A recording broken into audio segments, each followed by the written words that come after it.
Hello everyone, welcome to my YouTube channel and today we are going to discuss the topic effect of temperature on the rate of a chemical reaction.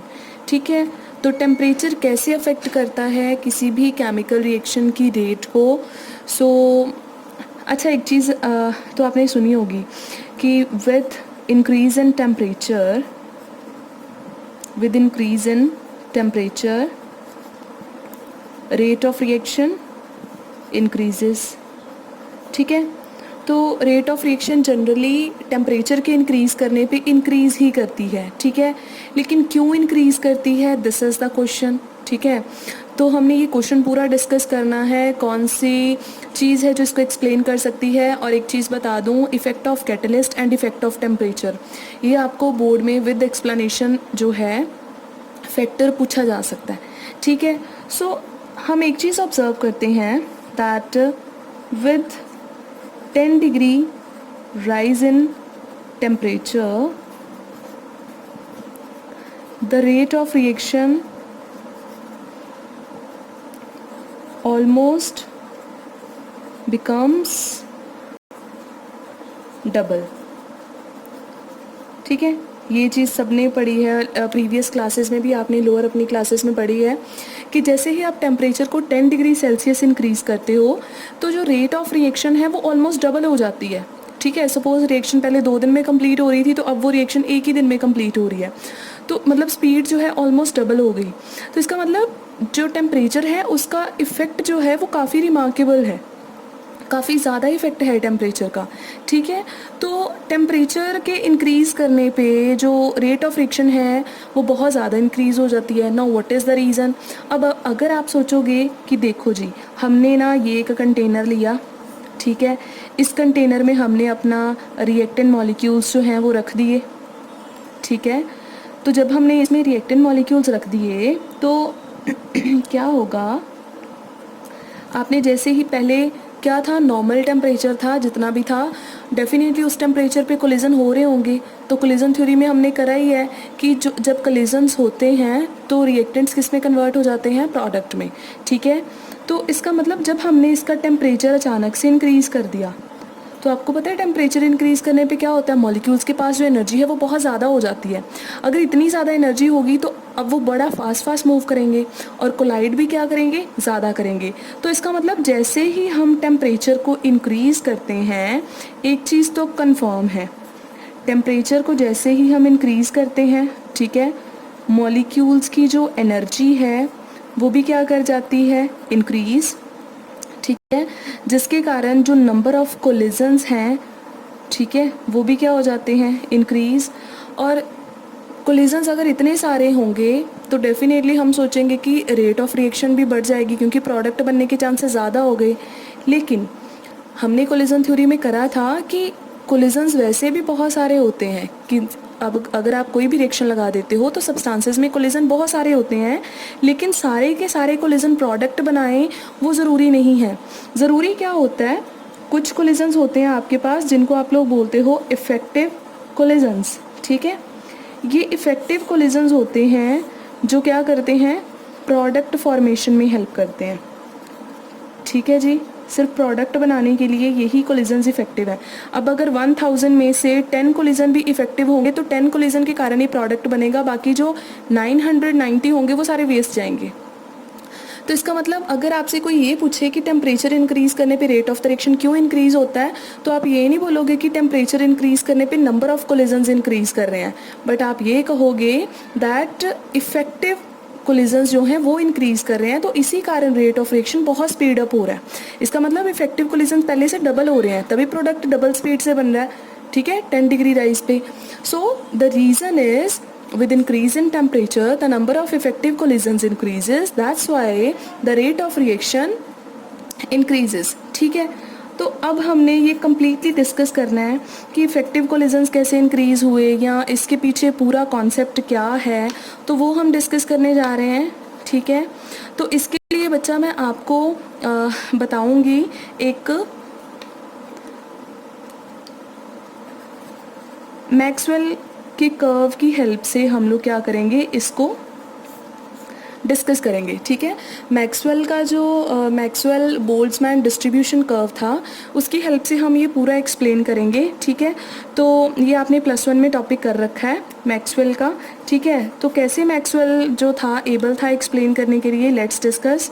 आपने सबसे पहले क्या करना है, एक graph plot करना है, ठीक है। एक ग्राफ प्लॉट करना है। इस ग्राफ में इस तरफ आपके क्या होंगे, फ्रैक्शन ऑफ मॉलिक्यूल्स। मॉलिक्यूल्स की जो फ्रैक्शन है उसको आपने वाई एक्सिस के अलॉन्ग लिया है, ठीक है। And energy of the molecules को आपने अलॉन्ग द एक्स एक्सिस लिया है, ठीक है। तो ये जो आपका कर्व है इसका मतलब ग्राफ कैसा आता है, तो ग्राफ आपका कुछ ऐसा था,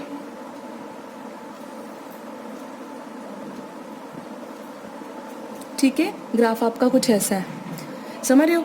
अब आपको पता है मैक्सवेल ने अपने ये डिस्ट्रीब्यूशन कर्व में क्या समझाया था कि पहले बिल्कुल ज़ीरो है, फिर पीक पे चला जाता है, फिर वापस जो है वो डिक्रीज़ हो जाता है। तो इसके पीछे क्या उसने एक्सप्लेनेशन दी थी, तो उसने बोला था कि जब आपके पास ये रहा, ये किसी पर्टिकुलर टी टेम्परेचर पे हम बात कर रहे हैं, ठीक है।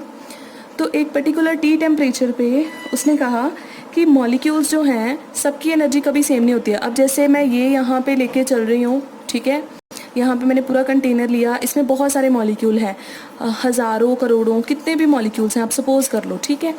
तो सारे मॉलिक्यूल्स की एक जैसी एनर्जी हो सकती है, कभी भी नहीं हो सकती है। कुछ मॉलिक्यूल्स की एनर्जी बहुत कम होगी, कुछ की बहुत ज़्यादा, और कुछ की एवरेज, ठीक है। तो मैक्सवेल ने क्या बताया कि जिन मॉलिक्यूल्स की एनर्जी बिल्कुल कम है, ये देखो रेंज, जिनकी एनर्जी बहुत कम है वो मॉलिक्यूल्स बहुत कम होंगे। यानी इस पूरे आप कह दो कि सब्सटेंस में ऐसे मॉलिक्यूल्स जिनकी एनर्जी या तो ज़ीरो है या बहुत ही कम है, वो मॉलिक्यूल्स काफ़ी कम होते हैं, ठीक है। लेकिन आपके पास जिन मॉलिक्यूल्स की एनर्जी कम है वो काफ़ी कम होते हैं। और यहाँ पे देख लो ये मॉलिक्यूल्स कौन से हैं, जिनकी एनर्जी बहुत हाई है, ठीक है। तो बहुत हाई एनर्जी वाले जो आपके पास मॉलिक्यूल्स हैं वो भी ज़्यादा नहीं होते हैं, वो भी काफ़ी कम होते हैं। और ज़्यादातर मॉलिक्यूल्स कौन से होते हैं, जिनकी एनर्जी यहाँ पे होती है इस रेंज में, एवरेज एनर्जी, ठीक है ना। बहुत कम वाली रेंज में आते हैं ना, बहुत ज़्यादा वाली। अब इसको आप किसके साथ कंपेयर कर सकते हो, आप अपनी क्लास के साथ कंपेयर कर सकते हो। क्लास में बहुत सारे स्टूडेंट्स होते हैं, लेकिन सब स्टूडेंट्स क्या एक जैसे इंटेलिजेंट होते हैं, नहीं। और क्या उनके मार्क्स एक जैसे आते हैं, नहीं, है ना। अच्छा, जो बड़े इंटेलिजेंट स्टूडेंट्स होते हैं वो यहाँ होते हैं, ठीक है। बहुत इंटेलिजेंट मीन्स जिनकी एनर्जी बहुत ज़्यादा है, समझ गए। तो जो बहुत इंटेलिजेंट होते हैं वो क्या होते हैं, वो भी क्लास में ज़्यादा नहीं होंगे, हार्डली 10% होंगे, है ना, 15% होंगे, इससे ज़्यादा नहीं होंगे। और जो बच्चे क्लास में बहुत नालायक होते हैं, जिनके 0 मार्क्स आएंगे या फेल हो जाएंगे, तो वो आपके पास कहाँ होते हैं, बिल्कुल इस साइड पे लाई करते हैं, ठीक है। और बाकी बच्चे आपके पास जो क्लास में बाकी बच्चे स्टूडेंट्स होते हैं ज़्यादातर क्या होते हैं, वो एवरेज होते हैं, समझ गए। इंटेलिजेंट भी काफ़ी कम होते हैं, वीक स्टूडेंट्स भी बहुत कम होते हैं, और ज़्यादातर बच्चे जो हैं वो एवरेज में आते हैं, जिनके 50, 60, 70% स्कोर होता है, दैट्स इट, ठीक है। तो ये आपका मैक्सवेल डिस्ट्रीब्यूशन आप क्लास के साथ कंपेयर कर सकते हो थिंग, ठीक है। ये आपकी क्या होती है, this is your most probable kinetic energy, ठीक है। मोस्ट प्रोबेबल मीन्स जैसे क्लास में मान लो बहुत ज़्यादा स्टूडेंट्स ऐसे हैं जिनके मार्क्स से 60% आए हैं, तो वो 60% क्या हो गया, मोस्ट प्रोबेबल, कि ज़्यादातर बच्चों के इतने ही मार्क्स हैं। तो इसका मतलब ज़्यादा मॉलिक्यूल्स की जो एनर्जी होती है उसको हम मोस्ट प्रोबेबल एनर्जी बोलते हैं, ठीक है जी। ये हो गया मैक्सवेल कर्व। तो इसका मतलब किसी भी पर्टिकुलर टेम्परेचर पर आपके पास मैक्सवेल कर्व ऐसा ही आएगा, चाहे आप कोई भी सब्सटेंस ले लो, ठीक है। तो अब हम बात करते हैं कि एग्जैक्टली हमने अभी बात करी ना कि हमने 10 डिग्री टेम्परेचर राइज कर दिया तो रेट ऑफ रिएक्शन डबल हो गया, तो कैसे हो रहा है, ठीक है। तो हम यहाँ पे बात करते हैं कि हमने ना नेक्स्ट टेम्परेचर लिया, तो नेक्स्ट टेम्परेचर पे कर्व कैसा आया, लाइक दिस,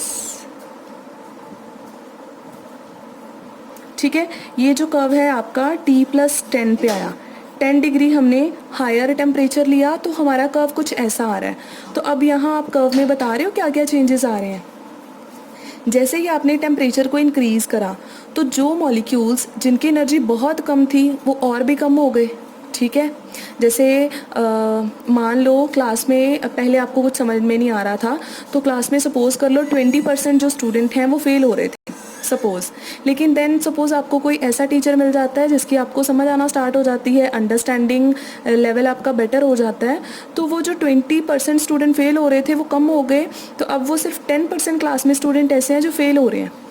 डेफिनेटली अगर अच्छा टीचर मिलेगा तो जो फेलियर वंस हैं वो कम होंगे। तो सिमिलरली जिनकी एनर्जी कम है वो भी यहाँ पे क्या हो जाएंगे, कम। लेकिन आपको पता है जो इंटेलिजेंट थे वो पहले क्या थे, कम थे। अब टीचर अच्छा आ गया तो इंटेलिजेंट और भी ज़्यादा हो जाएंगे। तो इसका मतलब जैसे ही आप टेम्परेचर को इंक्रीज़ करते हो तो जो मॉलिक्यूल्स जिनकी एनर्जी बहुत हाई थी वो भी क्या हो गए, बहुत ज़्यादा इंक्रीज़ हो गए। और एवरेज वालों पे क्या असर पड़ा, एवरेज वालों की एवरेज पहले कितनी थी, 60% पे थी सपोज़ करो, अब वो आगे शिफ्ट हो गई। अब आपको पता है उनकी एवरेज कितनी आ रही है, अब उनकी एवरेज आ रही है सपोज़ 70%।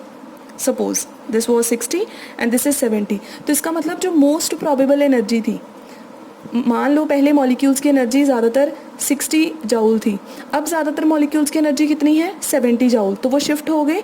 लेकिन थोड़ी सी पीक जो है वो लोअर भी शिफ्ट हुई है। इसका मतलब बहुत ज़्यादा मॉलिक्यूल्स की 70 नहीं है, पहले से थोड़े कम हो गए हैं। ठीक है जी। तो इसका मतलब ओवरऑल आपको मैक्सवेल डिस्ट्रीब्यूशन कर्व समझ में आ गया कि 10 डिग्री से हायर टेम्परेचर लेने पे कैसा जो है वो कर्व आपके पास आ रहा है। क्लियर। तो अब हम बात करते हैं कि यहाँ पे इसने कैसे एक्सप्लेन करा रेट ऑफ रिएक्शन को। ठीक है, तो अब अगर तो आपने कोलिजन थ्योरी वाला टॉपिक कर लिया हुआ है फिर तो कोई प्रॉब्लम नहीं है, क्योंकि कोलिजन थ्योरी में बताया था कि इफ़ेक्टिव कोलिजन होने के लिए हमारे पास दो कंडीशंस बहुत ज़रूरी हैं। एक तो ओरिएंटेशन, एक तो प्रॉपर एक डायरेक्शन में कोलिजन होना चाहिए, दूसरा एक प्रॉपर एनर्जी के साथ कोलिजन होना चाहिए जिसको आप लोग क्या बोलते हो, थ्रेशोल्ड एनर्जी। ठीक है, जिन मॉलिक्यूल्स की एनर्जी थ्रेशोल्ड से ज़्यादा होती है वही इफेक्टिव कोलिजन करते हैं, जिनकी कम होती है वो नहीं करते हैं। तो मान लो ये एनर्जी थी आपकी threshold energy, this was threshold energy. इसका मतलब ये वो एनर्जी है, अगर इससे कम मॉलिक्यूल्स की एनर्जी होगी तो वो प्रोडक्ट नहीं बना पाएंगे, लेकिन अगर इससे ज़्यादा मॉलिक्यूल्स की एनर्जी होगी तो वो इजीली आपस में कोलाइड करके प्रोडक्ट बना सकते हैं। तो अब देखो हमने इतना फिक्स कर रखा है, मान लो ये मैंने थ्रेशोल्ड एनर्जी काफ़ी हाई होती है, वो तो नो डाउट, इसीलिए मैंने हायर कंसिडर करी है। अब देखो जब टेम्परेचर T था तो सिर्फ इतने मॉलिक्यूल थे जो इफेक्टिव कोलिजन कर रहे थे और जो प्रोडक्ट बना रहे थे। लेकिन जैसे ही हमने 10 डिग्री सेल्सियस टेम्परेचर राइज़ किया तो आप देखो इस रेंज में अब इतने सारे मॉलिक्यूल्स आ रहे हैं, ऑलमोस्ट क्या हो गए हैं, डबल। इसका मतलब upon increasing the temperature by 10 degrees Celsius, the number of molecules having energy greater than threshold energy becomes almost double. So that's why we can say that effective collision increases and the rate of reaction also becomes double.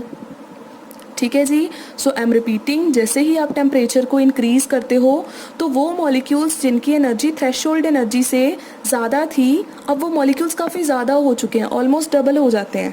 पहले अगर आपके पास 100 ऐसे molecule थे जिनकी energy threshold से ज़्यादा थी और वही इफेक्टिव कोलिजन करते थे, लेकिन जैसे ही आपने टेम्परेचर को 10 डिग्री सेल्सियस राइज़ किया तो वो मॉलिक्यूल्स नियर बाई 200 हो गए।